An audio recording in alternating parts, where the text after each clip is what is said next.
master the business of speaking with your hosts, Taylor and Austin. You're listening to Technically Speaking.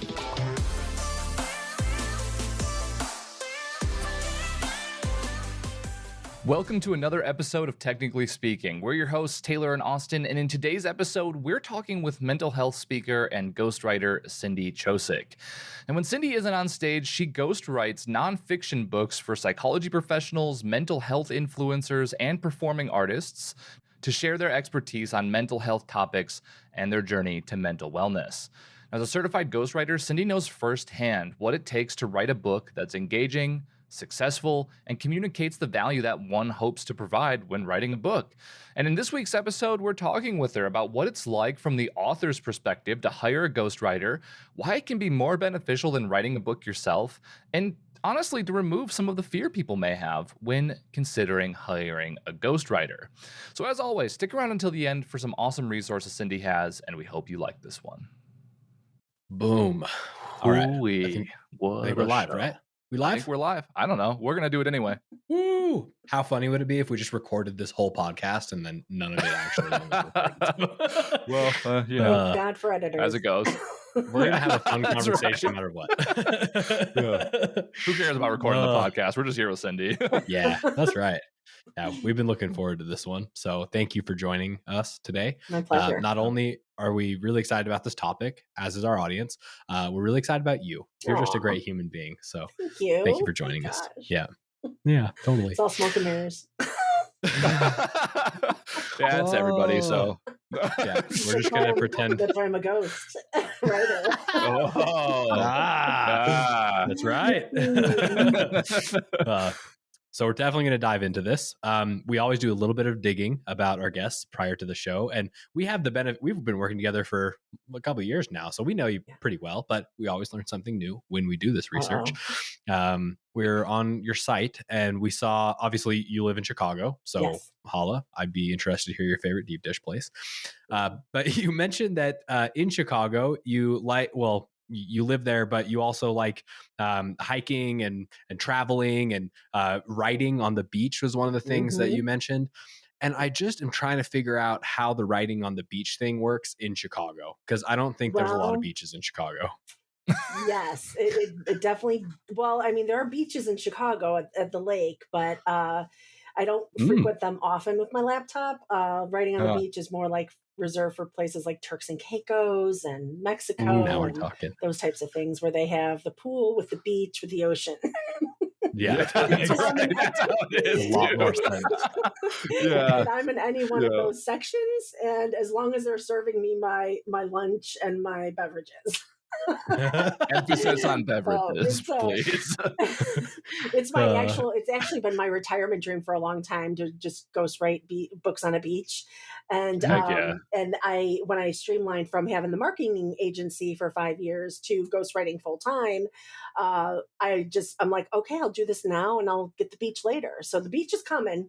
And it comes every time I'm on vacation. I do spend a little time writing just because it's luxurious. Yeah. It's all about the vision. It's all about the vision. So I gotta live it, right? So that's right. But it'll something come about that sooner or environment later, too.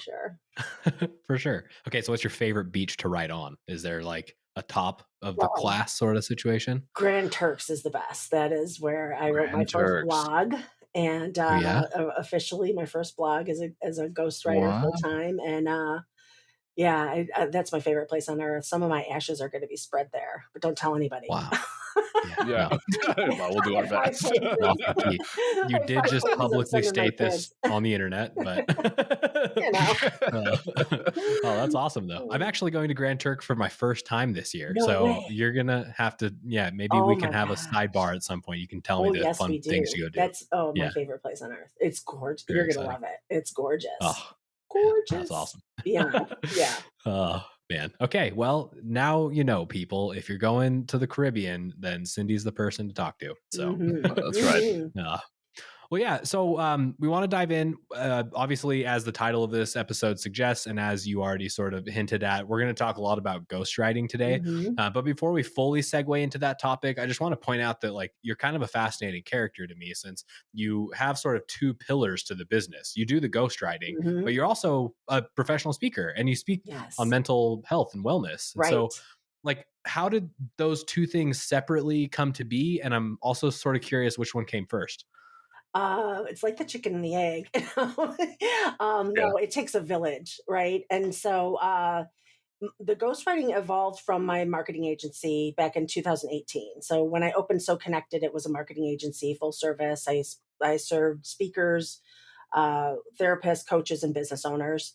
And when I streamlined to ghostwriting 5 years later, again, same people that I was working with, and the mental health piece came about because when I was in a particular situation, I was actually it was a dark day. I was actually planning my suicide, and I when I came out of that, and when I came out of that space, I knew as soon as I stood up that I was supposed to be there so I could share my story, and serve other people, and help other people see different perspectives and such.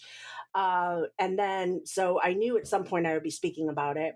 Then, when I was working with my first mentor for speaking, she was actually my first client for my marketing agency, Colonel Jill Morgenthaler, and who became a friend and everything. She had told me, she's like, "Oh, you're going to be speaking one day." And I said, "Oh no, I'm happy behind my laptop, just writing away." And she's like, "No, you'll be a speaker." And within 2 years, and 2 years came, and I was at lunch with her.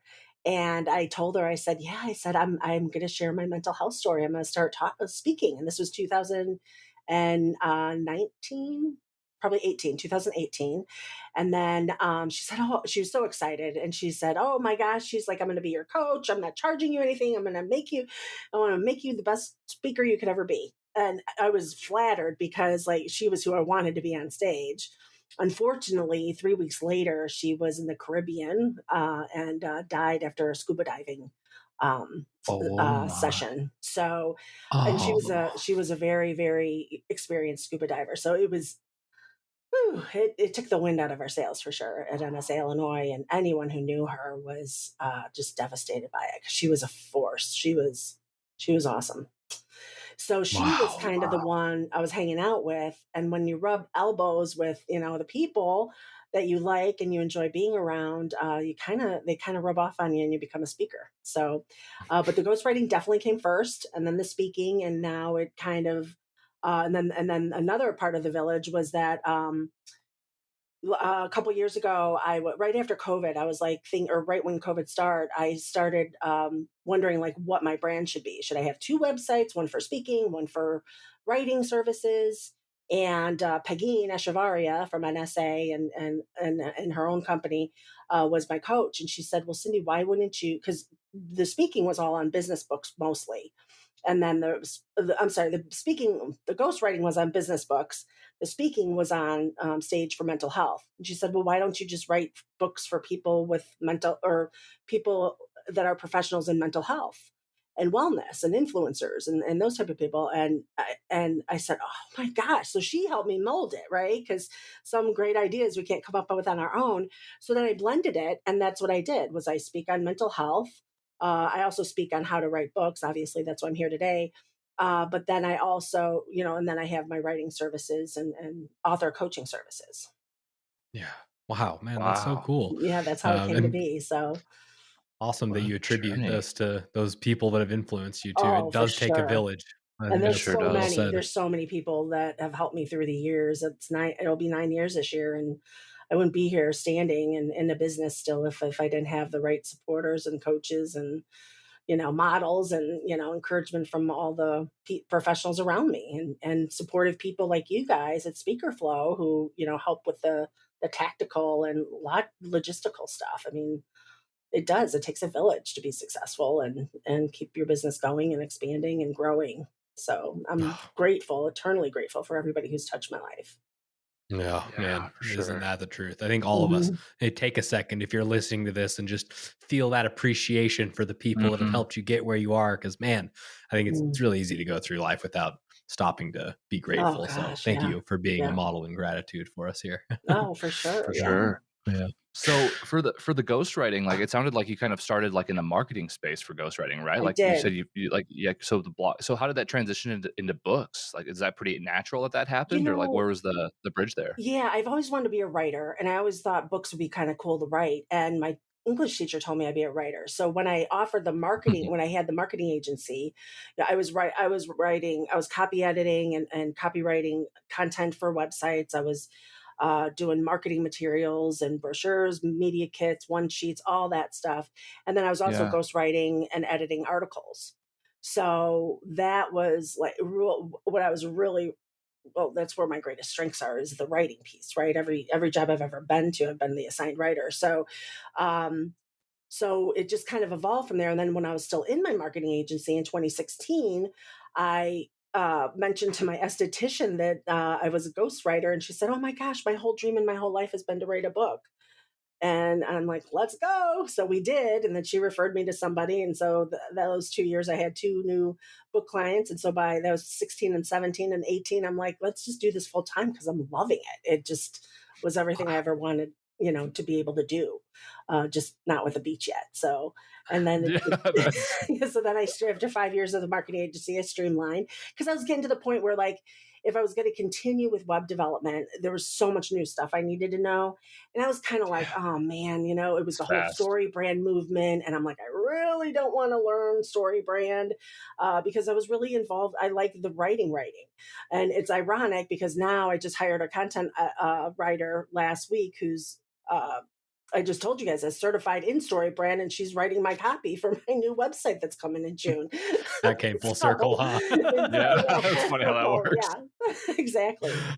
Oh man, wow, that's so cool.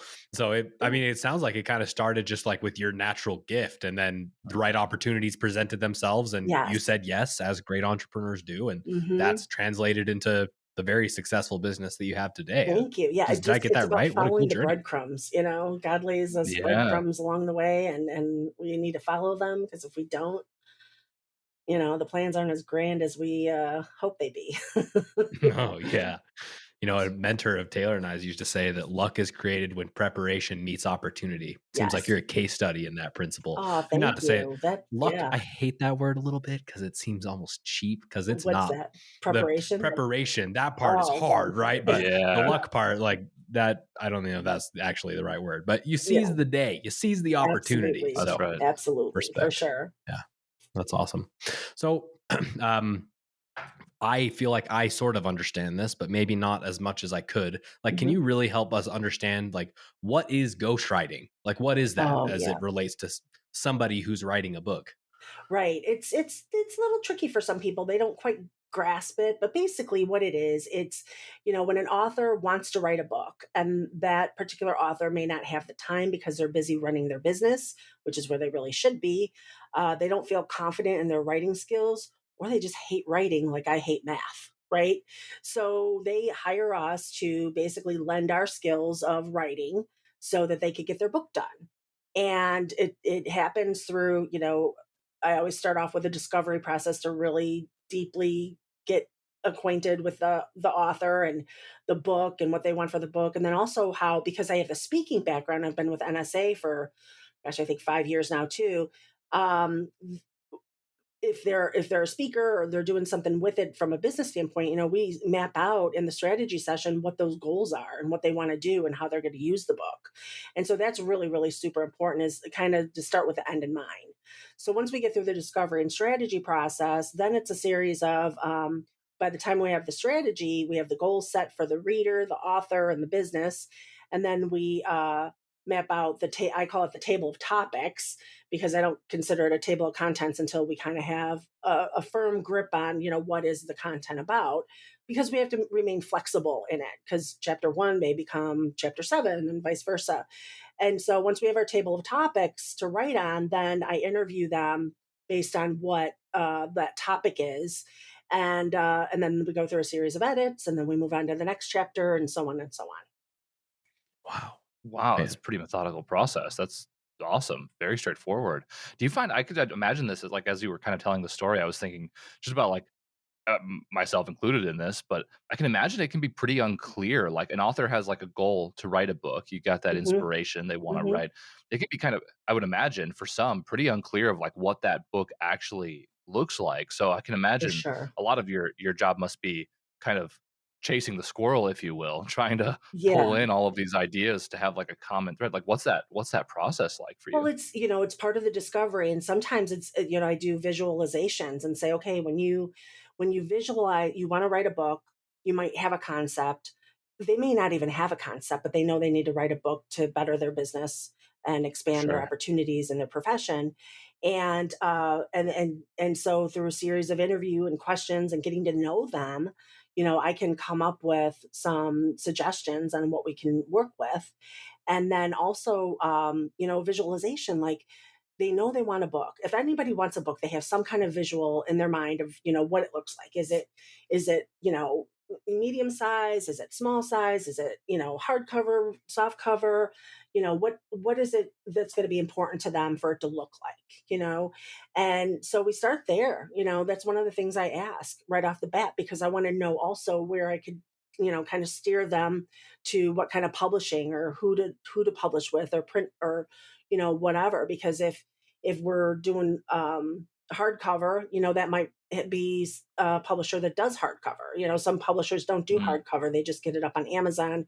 You order it from Amazon and download your books and paperback. And so there's just a lot of things I get to know that are beyond just getting the manuscript done. Because I one of the big things that's important to me is that every author, whether they work with me or not, is well informed about the entire process from concept to when they're getting cash. And that's important because there are lots of ghostwriters, there's lots of editors, there's lots of author coaches and book coaches and publishers and the whole gamut, right? And I just want the one thing that I encourage anybody I meet is, like, just do the research, vet the people, find the fit that's best for you. Mhm. Because it's a long process, and it's an important part of your life and your business, or however you use the book, and you want to enjoy it, and you don't want extra stress and stuff. So make sure you do your homework, because what it comes down to is you could pick anybody, but are those people the right people for you? Man, that's good advice. That's good advice no matter what Thanks. you're doing. So, Yeah, Sure. just yeah, generally speaking, it Yeah. sounds like it's very for sure. consultative in a lot of ways too. So, you Oh, that's probably my want to like the person that you're working with if you're yes. going to engage with them, right? That you got to trust them and want to be hearing their feedback and right. Exactly. Yeah, you definitely don't wanna hire somebody whose voice irritates you, or that, they're clicking or, chewing their gum or whatever. For sure, that's one, area to look at, but, not that you can't hire that person if you're o up for it, but, it's very consultative. That's the part I love the most, is, like, just that working together, that partnership. Just because you're not writing the book doesn't mean this isn't in your voice. A skilled Mhm. ghostwriter will be able to write in your voice, and also focus on the message, that the message that you want is getting through, along with bringing in one of my favorite parts is bringing in extreme value for the reader. Because we forget, we're wrapped up in our story and stuff, and translating our story into something that's valuable for the reader looks different sometimes from authors. And so a ghostwriter is going to be able to kind of meld it and shape it so that it serves both purposes, that the author is getting to say what they want to say, but the reader's getting something out of it as well. And there's all kinds of ways to structure a chapter to give really, really great and important value to the readers. And that's a fun part too. Yeah, Yeah. man, I've Wow. never even thought about that. No, I can see why just right out of the gates hiring a ghostwriter could be valuable because like you're Mm, removing yourself from like your bottle basically. You've got somebody to work with you to like right. have a different perspective to be considering all of these things that when you're writing a book yourself you're so close to it it can be difficult to see some of those things and you might end up Absolutely. writing a book you don't maybe that might not be as valuable as if you had maybe partnered up with somebody to help maybe coax that along a little bit more. There's a lot of advantages to working with a ghostwriter. One of them is, the structure of the book, the content of the book, the clarity of the book, the value for the readers. And one of the other things is I write a lot of books that are emotionally compelling and emotional journeys that the author's been on. And because because right now, like what I focus on are to work with people who want to write a book to change, save, and celebrate lives. And that's with books that they want to write that are going to help heal people. So help people Mm-hmm. heal through their journey and everything. And so the emotion part is really tough. And what I love about what I do is that you can see the growth of the author as they're releasing and sharing their story. They're able to, I've had authors say, oh my gosh, I'm so different than I was 6 months ago when we started working together. I'm a new person. I'm sick of writing this part of my story. I don't want to be the victim anymore. I've been able to forgive my wife and my family, and move on and forgive myself. And another woman, she was able to forgive the anger of from all the people that came about after she closed her business for 30 years. So it's just so fascinating to see that growth. And that's what's beautiful, because while they're writing a book to help others heal, they're healing themselves. And so the ghostwriter taking a lot of that on, and and I always want to be a therapist. I've always wanted to be a therapist. So like I am an empath, so emotion and very highly emotionally intelligent. So a little intuitive there. And so I'm able to really kind of help them through that in a loving and supportive way. The funny thing is that I was at a book retreat with Kathy Fayok from NSA, and for one day. And I thought, oh, good, I'm going to go because I have this book that I have to finish from an author that passed away, one of my clients. And she passed away 3 years ago, and I'm getting us started this fall. And we're actually co-authoring it, since I'm doing it after her. I promised her I'd finish it as a co-author. And she's doing it. It's about narcissism, and she's doing it from the adult side, the spouse side. I'm doing it from the child side. So I go to Kathy's workshop, and I'm sitting there. I'm like, I'm going to get my table of contents done. I'm going to start my chapters on me, and figure out, how it all blends with Anna's book. And I sat there and I started to write, and I'm like, my God. But I had an emotional almost breakdown. I had to stop myself. I'm like, holy cow, I'm going to have to hire my own ghostwriter to write this book for me, because I was like so emotional, and to break that, it was just like, oh my goodness. So I didn't get much done with Kathy's workshop, but I did get a lot of thoughts through. I didn't get a lot of writing done, but definitely like preparation for when I do write it. It was fabulous to have that dedicated time. And I love Kathy. She's so fabulous at what she does. So it's a lot of fun out there.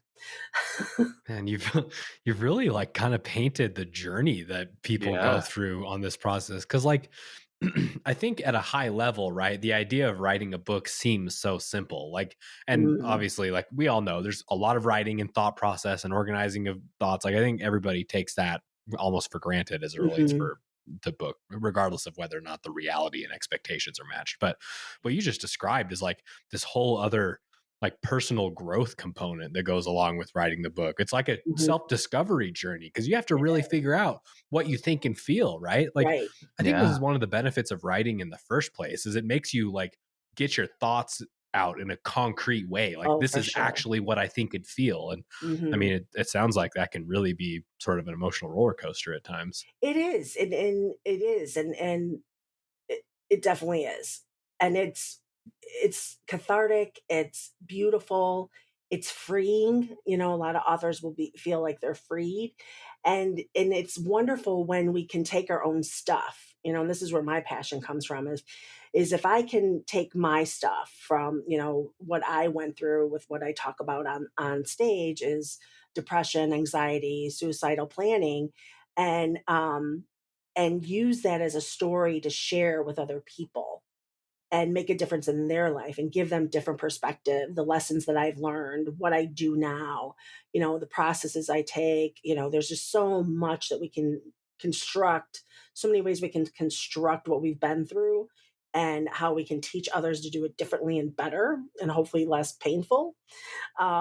that it just makes what we go through more purposeful, more Yeah. meaningful, like, because that's really hard stuff. I mean, we've been through trauma, as professional speakers, as authors, as business owners, whatever we're doing, running a company like Speaker Flow. I mean, most likely you've had some hardships. Everybody's had hardships in their life of some sort. Maybe it's not trauma, but it's something else, and if we're called to write a book about it or to speak about it, it's a special responsibility that we have, and we need to do it to the best possible and the highest caliber that we're capable of doing.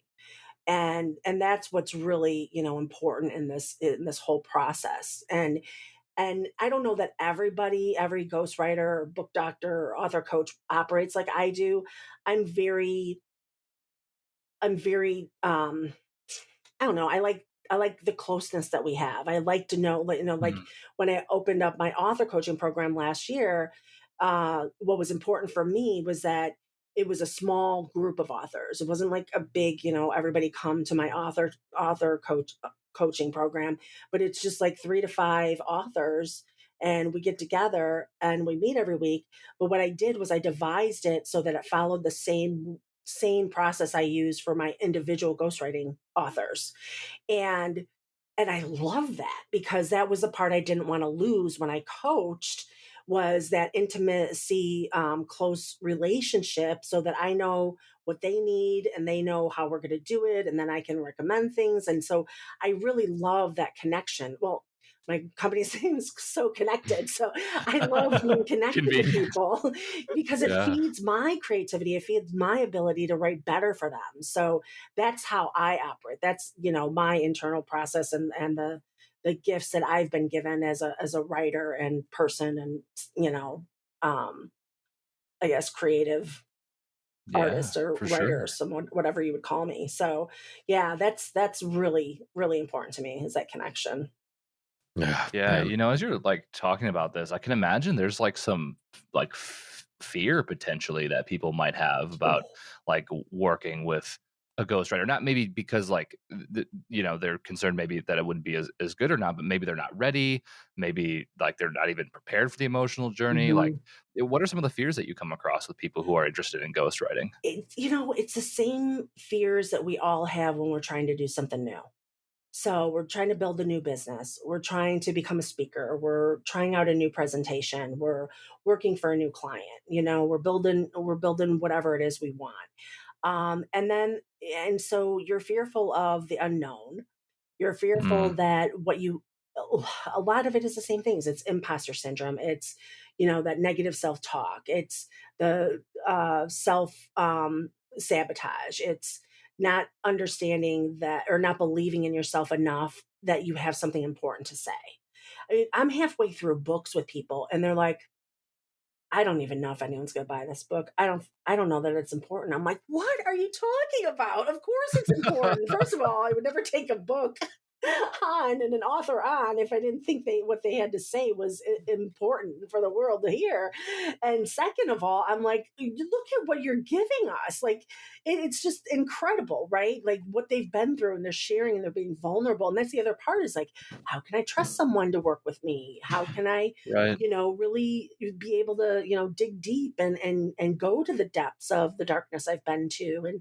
And that's why, excuse me, I get really emotional about this stuff. Because it's emotional. But that's why it's so important to find the right fit above all else.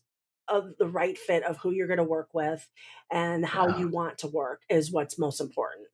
And so you really have to meet a lot of ghostwriters, or whoever you're looking to work with, and make sure that you're aligned, that they're going to be able to pull out of you what you are resistant to. And sometimes you're so resistant you don't even know it needs to be pulled out.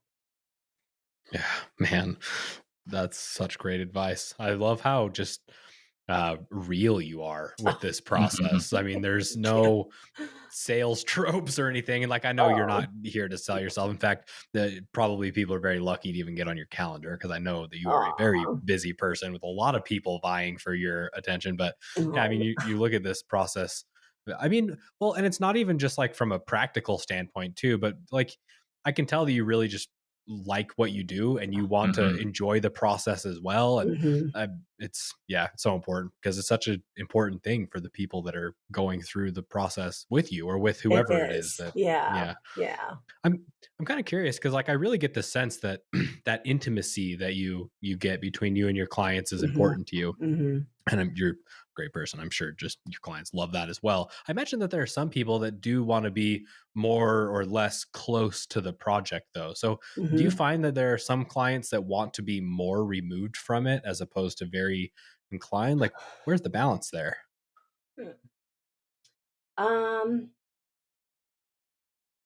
well, I have a mix. I'm looking at my list of people I'm working with, and it's a mix. I mean, some people are like, okay, I've given you the interviews, bring me back the chapters.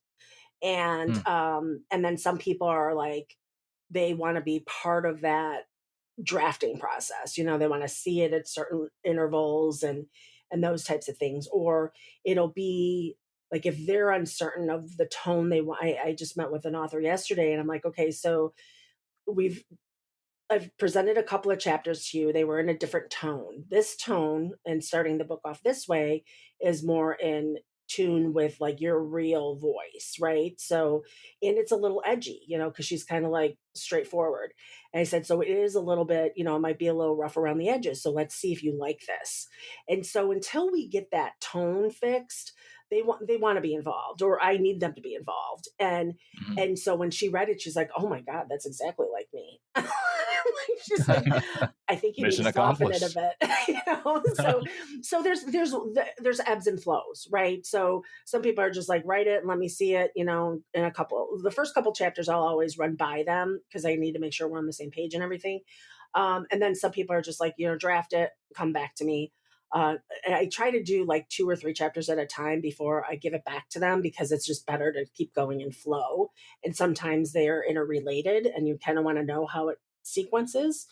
And that's usually like, and then I'm in flow, I'm not just stopping at the end of a chapter, and going one by one. So it's a mix. It's a mix. And what it depends on is how available they are. If they're, and if they're off for summer and the book is their entire process, I'm hearing from them every week. I mean, their entire priority, I'm hearing from them every week. If they are, all over the world speaking or running their business or whatever they're doing, I have to make the effort to get in touch with them and say, hey, this is when we're meeting again, because they want, they want hands off. I mean, they hired a ghostwriter, they're paying a great investment for it. And, they want as little to do with it as possible. So I have a whole range. So it all depends on, again, like I try to be as flexible and, flexible with the author as I can be. I mean, that's what it's about, right? So Yeah. it's definitely a yin and a yang, and how we come together and what works best for them. For sure. Wow, I love that breakdown. And I think you've enlightened me of like, I kind of always imagined like ghostwriting, like I would need to come prepared with all of the things ready to be like, here, Oh this is yeah. the thing. And then, but it sounds like it's a lot about discovery and it's an emotional journey. And there are varying degrees of how involved you can be or not be. Like there's so Hmm. much variability in it. And Well, that's not all super ghostwriters enlightening. operate that way. That's Sure. like I don't know where. I know there's ghostwriters are just, some ghostwriters are just, black and white. This is how we go, and this is what happens, and you get a book Yeah. at the end. Like that is not my style. I would not operate well like that, because for me, the evoking emotion out of the content and for the reader, and even for the website, when I did website content, marketing content, it was all about like, grabbing people, keeping them engaged, and evoking that emotion, and evoking inspiration, and keep them reading along. Yeah. And some people won't like my style, like I can think of a couple people I know that would never ever meld with me, and we all, that's why it's about the best fit. That's right. No, I love that you've reinforced that throughout this. Thank you for sharing all your wisdom. I feel like I've just learned Oh, so much about this process, and oh, my I hope our pleasure. listeners did too. Cindy, if they want to learn more about like potentially working with you or even Hmm. ghostwriting, writing their own book, like, do you have any resources you can point them towards? How do they get in Yes. touch with you? So I have, my website is under construction. Not in the mid-June, come back now. SoConnectedLLC.com is the name of the website. And on there, there's an invitation to download the checklist, the A to Z checklist, in order to, get kickstarted with your book. It's a 17-page guide of all the answers I've had to share with other authors who have asked me questions. And it goes all the way from, what you do with your concept to questions to ask your publisher and all the stuff in between. So that's a really good piece. And then, I'm always here as a resource for your community. And there's also a way to schedule a call with me, a 30-minute call for questions. No sales, no sales, no pressure, all service, how I can help you, because I want you to get what you need as authors. And that's the best way to get a hold of me, is the website. If you want to email me, it's Cindy@SoConnectedLLC.com if you want a direct line. So those would be the two best ways to reach us. All right. That is awesome. Rest in peace, your inbox. So you heard it right from the source, you guys. Actually, go check that guide out. It is thorough. It's amazing. Austin and I have both seen it. It's Thank you. Absolutely incredible. Definitely go check that out if you are thinking about writing a book as a very first step. It's going to be a monumental resource. Cindy, thank you. Thank you so much for coming on the show today. This has been an absolute pleasure. And hey, listeners, if you liked this show, rate it, like it, subscribe to it. And if you want more awesome resources like this, go to speakerflow.com/resources. Awesome. Bye. Thank you, guys. Thank you so much for chiming in. I just wanted to take a second to thank our sponsor, Auxbus. Auxbus is the all-in-one suite of tools you need to run your podcast. And it's actually what we run here at SpeakerFlow for Technically Speaking. It makes planning podcasts simple. It makes recording podcasts simple. It even makes publishing podcasts to the masses simple. And quite honestly, Technically Speaking wouldn't be up as soon as it is without Auxbus. Thank you so much, Auxbus. And if you are interested in checking Auxbus out, whether you're starting a podcast or you have one currently, get our special offer, auxbus.com/speakerflow, or click the link below in our show notes. Thanks for tuning in today. Check the show notes for more info and see you next time. Later.